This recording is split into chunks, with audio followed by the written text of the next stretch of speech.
Welcome to the I Work for Him podcast. I'm Todd T. Riley, producer of the I Work for Him radio program, the voice of the faith and work movement.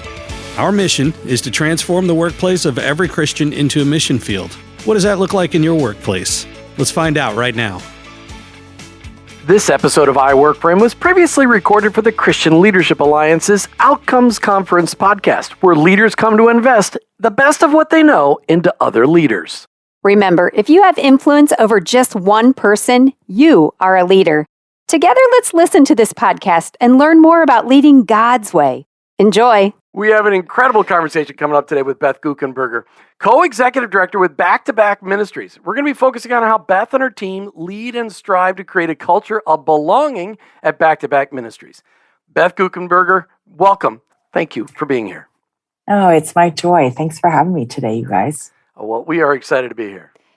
Thank you for being, like I said, I feel like, Beth, we've gotten to know you over the years because of your involvement with the Christian Leadership Alliance. So I'm so grateful that we get a time to dig in a little bit deeper in a new way for a lot of the Alliance members. So before we get started talking about your leadership role and your perspective of what God is using you to create a culture of belonging at Back-to-Back Ministries, tell us how you keep your faith strong and your leadership Christ-centered.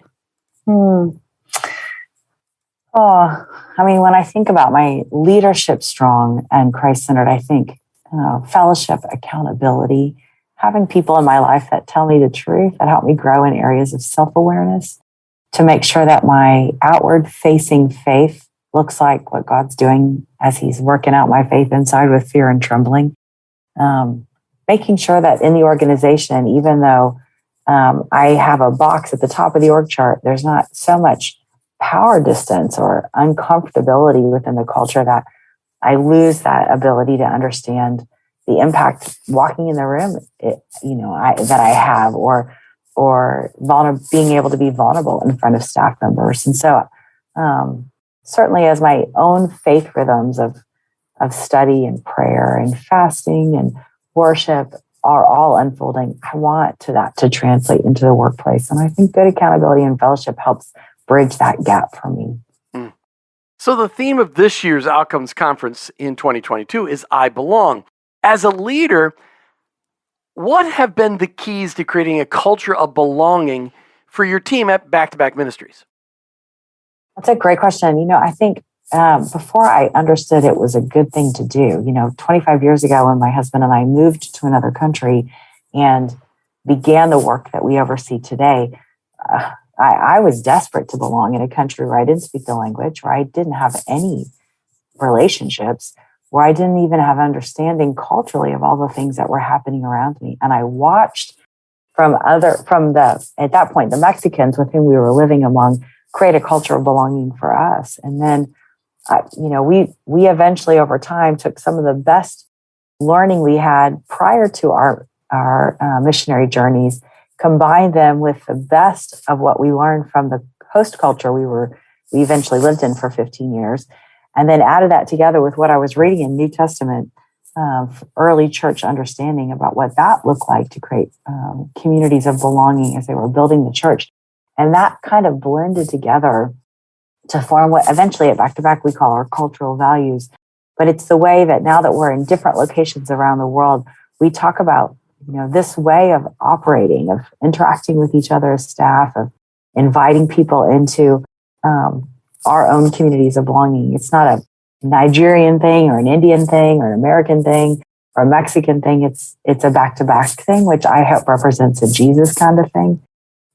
So we actually have a lot of intentionality about how we onboard people, how we do ongoing education with existing staff so they remember the things that helped us create communities of belongings in the first place. And we actually have pretty good checks and balances so that if something kind of gets out of whack and suddenly there's a sector or section of the organization that's not reflecting our cultural values, there is good pressure that gets applied among peers before it ever has to kind of rise to a leadership level.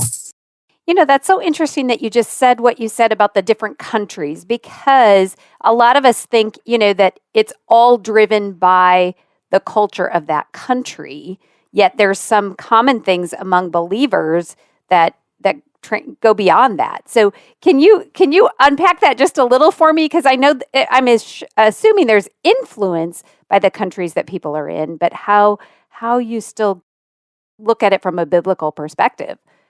Yeah, I mean, here's just a funny example. In Spanish, there's an expression that when more people show up to dinner than you were planning on, you just add more water to the beans. Mm-hmm. And really what that says is, always make room at your table for whomever comes to the door.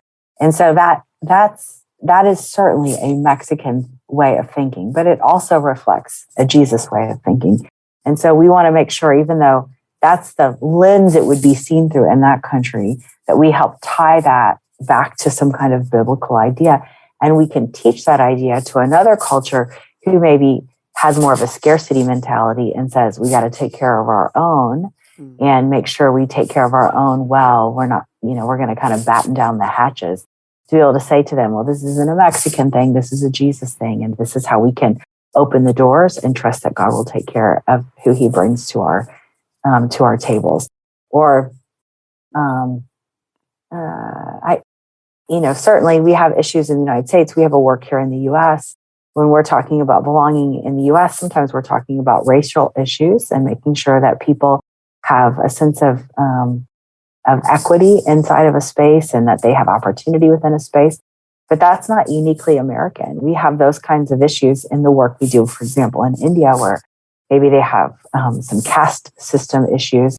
And the lessons that we learn from India, we can apply in America, or America, we can apply in India. But really, what we're standing on is not those cultural trends and best practices. They're really a Jesus principle that we may then flesh out through the lenses of their culture. So it does kind of all go back to making sure we understand how Jesus created spaces of belonging and then just emulating those as best as we can. So you talked about the times where you have to apply a little pressure when things are kind of off balance. So talk about those challenges when you're trying to create a workplace culture of belonging. What kinds of things do you bump up against? I mean, sin. That's what we bump up against. We get bump up against people. You guys work in a Christian ministry. What do you mean there's sin? Humans, right? Our own sin nature longs to be recognized, or longs to be defended, or longs to be, justified, or all the things that we do as simply as breathing, but that don't represent the spirit-filled nature that we have. And so, there's all kinds of ways in which that peer-to-peer pressure happens. We literally train staff on how to have healthy conflict with each other, how to have confrontation in ways that are God-honoring, because we want to create spaces where those kinds of hard conversations happen, and we find really God in that friction. And when someone talks to you about a comment that you made that came across in a way probably you didn't mean it, or maybe you did mean it, but you shouldn't mean it, that's actually a really loving act. That's not nobody's out to get you. That way, the only circumstances and situations that end up rising, we say, good news out, bad news up. We only really get the kinds of conflicts that find themselves growing or are unresolvable there at the field level. But there's a lot of intentional training. We have a learning management system that we call Back-to-Back Learn, that staff take classes on to reinforce our DNA, to get good tools in their hands that they take in their heart languages at their own pace, gives us common language. So, for example, we use one of the personality profiles called the DISC assessment. And we talk about how we don't want to weaponize people's DISC assessments, like, oh, you're being so whatever, or I don't like that you're being so whatever. Like, these are tools to develop self-understanding. And the more we grow in Christ, the more that we actually can overcome our weaknesses and stand in our strengths. Yeah. But those personality differences can help. Those personality profiles can really help create common language so that you can address those conflicts. Weaponizing the DISC profile. I love that. Listen, we're going to take a break from our conversation today with Beth Guckenberger. She's with Back-to-Back Ministries. We'll be right back. Do you want to make an impact for the kingdom of God without quitting your day job? Then here's some great news. God is calling you into full-time ministry right where you are. The job that you hold, the work that you do, and the people you work with, none of that is by accident. Your workplace is your mission field. Change the way you think about faith and work by picking up a copy of our new book, I Work for Him, by going to iworkforhim.com/bookstore. And remember, you aren't just working for yourself, you're working for the Lord. Hey, welcome back to the Outcomes Conference podcast as we talk today with Beth Guckenberger. Beth, we're talking about back-to-back ministries and how you create a culture of belonging. Martha, you got a question? Yeah, I do. For people that have not ever engaged in back-to-back ministries or heard about it, okay, you've given us a really great insight into the culture without even really knowing what you do. So give us your elevator talk. Yeah, back-to-back ministry serves orphans and vulnerable children. And I'll just say, once upon a time, I just loved that child in isolation. But over time, God has grown in my heart a passion for their, vulnerable families and their at-risk communities and their local churches. So we have a much more holistic approach than ever before as we serve vulnerable children in at-risk communities in many countries around the world. Beth, if you were to, I love that. I love that mission. Now, if you were to identify two core principles that guide you daily as a leader, as a Christ-following leader, what are those? Oh, that's pretty easy. Faithfulness and availability. We stand in a long line of people who are ill-equipped and immature and underprepared for the assignments we have been given over time. And I have found that God has continued to honor our sense of faithfulness to Him and availability. And in the beginning, I thought it was a weakness that our assignment, our calling seemed to outsize us. But I now that's what I hunger for. I actually look for assignments that are bigger than what I am capable of doing on my own. Even 25 years later, when I have all kinds of, fancy experiences and accolades, I still tell Jesus, get me in over my head. I like it when I can't do it on my own, when I don't have enough wisdom, discernment, self-control, whatever I need, and I need Him. And I've watched Him honor the fact that we've cried out to Him over and over and over and over and over again. So in living out those core values, faithfulness and availability, how does listening to the Lord play into your life? How does listening play into your role as a leader at back-to-back ministries? Yeah, it's like breathing, honestly. It's people say, oftentimes we'll get asked, like, back-to-back turns 25 this year. And so we've been getting a lot of press interviews, like, where do you think back-to-back will be in 25 years? And I'm like, everything in me wants to say the biggest numbers I can think of. Like, we're going to be in 100 countries helping 1 million children with $1 billion. And if I said something like that, maybe somebody would respond, wow, that's incredible vision. That's actually not vision. That's just coming up with crazy numbers. I think vision is listening to the Lord and taking the next step and trusting that whatever He chooses to build, it's exactly what He wants.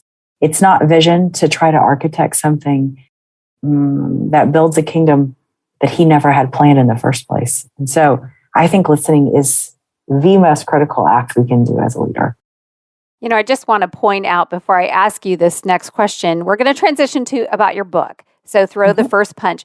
But most leadership type podcasts, conversations do not go the direction of this conversation. So it's kind of funny. It's like, oh, I want to be in over my head. I want to be, So I love that because that is a God-size, task at hand, and that you're being so willing and open-handed with it. So I want to talk about your book. So you have this new book called Throw the First Punch. Tell us about it quickly, and what core takeaway do you hope that the readers are going to get when they pick up your book?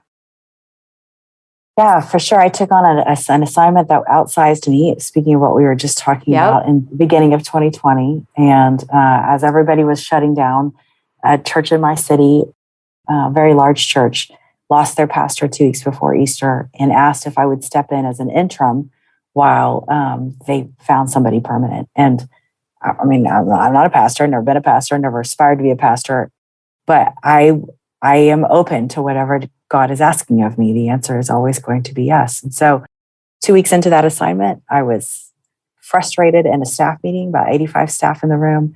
I had an agenda. It wasn't going the way that I was thinking it was going to go. And I finally pushed the agenda away and said, listen, I'm not the only person in this room with an agenda. We have an enemy, and he has an agenda to disrupt God's kids doing God's work in God's house. What do we think his agenda looks like? And they started to brainstorm the kinds of things the enemy wants to do, like create fear and distrust and selfishness. And I said, he doesn't have any new tricks. Everything he's ever done before, we've already seen. And the Bible tells me in Ephesians 6 to put on my armor. And he tells me in 1 Peter 5 that there's an enemy out there roaring around like a lion. When I sew those teachings together, it makes me feel like I'm supposed to put my armor on and wait for the lion to get me. And that makes me feel like I'm on defense. And if I already know all the things he knows how to do, why do I have to wait for him to come get me? I'm going to go out there and throw the first punch. And the book is really about how to be spiritually aggressive and offensive. And what happens when, instead of, closing the gates and trying not to let any of the enemy or the world influence us, it's about, let's go storm the gates of hell and take back ground that it was never his in the first place. And it's a book about spiritual warfare, as plain spoken as I could write it. Wow. And if you write like you speak, I can imagine that people won't want to put it down, because I feel like your personality, your gentleness yet strength is, for me anyway, it draws me in and goes, yeah, if Beth says that, and I love that it's from Scripture, then I can be empowered by what God has to do. Is there an audiobook with your voice speaking those things? There is. Yes, I read the whole thing. So awesome. You can listen to me do all 12 hours of it. Very cool. All right. What pushed you to write this book? What really kicked you in the keister to say, I'm going to get this done? A couple of things. One, I feel like I realized that about a quarter of everything Jesus talked about was a kingdom we cannot see. And so I was like, if I think about, is a quarter of what the capital C church is talking about the kingdom we cannot see? No, I don't think that. I think we've often left conversations about spiritual warfare to some of the fringe communities in our faith. And I'm like, but if I don't want to give undue attention to the enemy, but I also, by ignoring him or not talking about him, the latest Barna research is something like 65% of Americans aren't even sure that the devil's real. By letting him kind of walk around, we end up metabolizing his ideas, his schemes, in ways that we end up then assuming is our fault. And there's a lot of shame that comes with that. And there's all kinds of sin I can do all by myself. I don't need the devil to push me to do it. But when I do choose to sin, then I'm literally handing a bullet to the enemy that he can shoot me, my marriage, my family, my ministry with.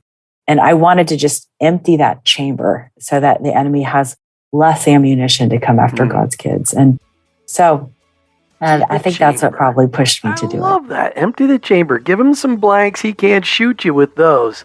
We're talking today with Beth Guckenberger right here on the Outcomes Conference podcast. We'll be right back. You know the kind of person that always tells you about the latest trends or the special deals around town?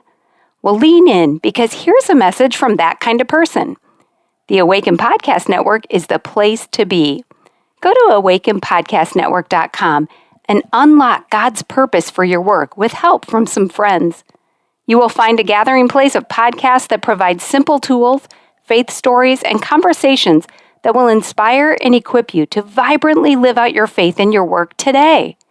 Go ahead, check out awakenpodcastnetwork.com and then be that kind of person and tell a friend. Hey, welcome back to the Outcomes Conference podcast. We love that you're listening in to a conversation we're having with Beth Guckenberger today from Back to Back Ministries. Beth, what's the website? If somebody wants to check out Back to Back Ministries, what's the website? Sure, it's just back and the number 2, back.org, backtoback.org. Backtoback.org. All right, when you consider Back to Back Ministries today, what are you most enthusiastic about in terms of pursuing your mission and impact? It's a quick story, but in 2012, my husband and I were at the orphan care kind of annual conference that happens.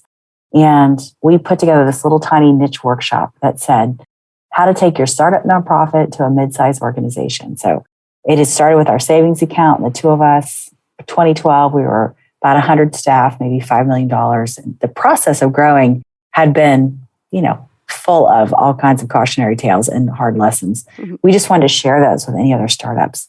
We made 20 copies of our handouts, prayed 10 unique organizations we came. We opened the doors and 400 people walked in. And we were completely overwhelmed and stood on stage and said, hey, anything we've ever done, any HR policy, board manual, like you name it, training, Bible study, like you can have anything and just take our logo off it. And maybe it's not exactly what you want, but it'll get you farther down the road. And within a year, our organization doubled in size because you can't break that principle of when you give away what God's given you, he gives you more to steward. So when I think about what I'm excited about is we continue to collaborate and partner with people all around the world. We recognize there's just no way. We know of the 2 billion children on the planet, 50% of them have experienced trauma, or 1 billion children have experienced trauma. There's approximately 163 million orphans around the world. I can't scale big enough ever to be able to meet that kind of demand. But the capital C churches are everywhere around the world, and I've told everyone I can stand on a stage and tell, the church is the free foot soldier. Like we actually want to go and do hard things in hard places with kids who are vulnerable. So just figuring out how to mobilize and scale through others and connect and collaborate and partner and pioneer into missional gaps. Those are the kinds of things I'm excited about as we think about the future. When you look at the collaboration that you're doing worldwide, and yes, Martha, I'll let you jump in here. Are you seeing it work? Are you seeing an ability for like-minded organizations with similar missions, for you guys able to find synergies and economies of scale? Yeah, I mean, not everybody has an appetite for it, because you have to sometimes leave, your egos and your logos at the door. But when it works, it's actually so beautiful, and it gives back to you more than you gave away. That's the weird part of God's economy.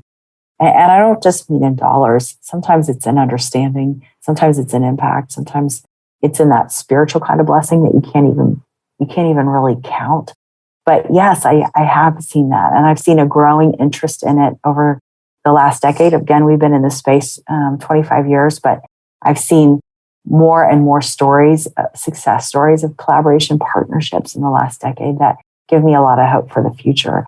And COVID, there's a lot of terrible things that happened as a result of COVID, but I think it's probably given us more of a desperation to help kids around the world. So, and that the world is watching that collaboration and seeing, its success when it happens and the outcome of that. So, I just encourage you in that space to keep on doing it. So as we close out this podcast, Beth, the Christian Leadership Alliance is a place where leaders come to invest the best of what they know into other leaders. So you, Beth Guckenberger, what leadership idea or thinking would you like to share as an investment in those listening to the podcast? What a powerful question.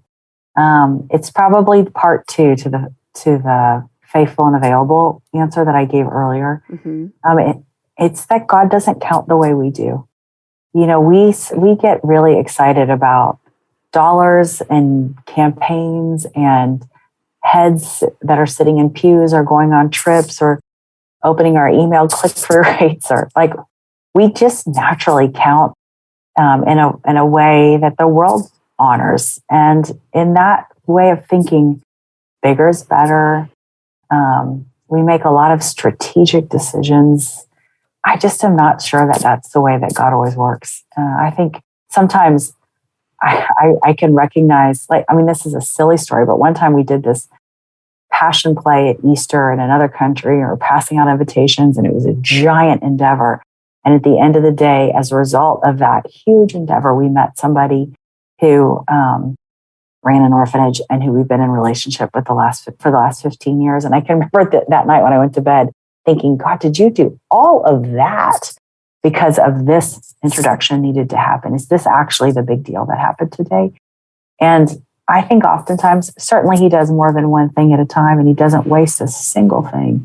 But if God's asking you to do something and it feels counterintuitive because it's not big, not flashy, not impressive, you might actually be right in the center of what he wills. And I think that's where we just want to be as leaders, is right in the middle of what God's asking of us. Amen. I love that. God doesn't count the way we do. And we do. We do put so much function on numbers. And God just, his number one goal for us is to be one-on-one with us, that depth of our relationship. Thank you, Beth Guckenberger, for sharing a little bit about Back-to-Back Ministries and just sharing from your heart. We appreciate you. Thank you very much. Oh, thanks for having me, you guys. What a treat. Did you know that God has a calling on your life? It's true. He's called you to bring Jesus to the world. For some, that may look like a pulpit or a foreign mission field, but for most of us, it looks like a construction site, a cubicle, a hospital, or a classroom.